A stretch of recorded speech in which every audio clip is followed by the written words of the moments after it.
মহাকাশ থেকে তোলা একটি ছবিতে দেখা যাচ্ছে মক্কার বুকে জ্বলজ্বল করছে পবিত্র কাবা শরীফ। পৃথিবী থেকে প্রায় 400 কিলোমিটার উঁচু থেকে তোলা হয়েছে এই ছবিটি, যাকে ঘিরে ইন্টারনেট দুনিয়াতে তোলপাড় শুরু হয়েছে। ছবিতে ঝলমলে মক্কা নগরের বুকে একটি উজ্জ্বল সাদা রঙের গোলক দেখা যাচ্ছে। সেটিকে পবিত্র কাবা শরীফ বলেই উল্লেখ করছেন ছবিটির চিত্রগ্রাহকরা। কিন্তু এত উঁচু থেকে কে তুললো এই ছবি? নাসার নভোচারী ডন পেটিটের ক্যামেরায় ফুটেজে উঠেছে পবিত্র কাবা শরীফের সৌন্দর্য।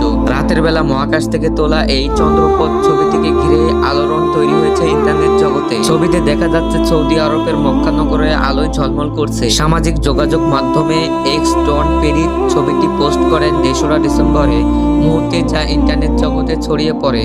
পোস্টটি পেরিট লিখেছেন, মহাকাশের আরবি বা কক্ষপথ থেকে তোলা ছবিটিতে সৌদি আরবের মক্কা, মাঝখানের উজ্জ্বল ছোট্ট এলাকাটি কাবা শরীফ, যা ইসলাম ধর্মের সবচেয়ে পবিত্র স্থান।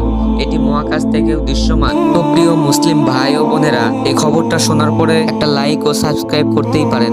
আর আপনারা যদি আরো এরকম নিত্য নতুন ভিডিও চান, তাহলে অবশ্যই আমাদের চ্যানেলটিকে সাপোর্ট করে একটা সাবস্ক্রাইব করে পাশে থাকবেন। ধন্যবাদ।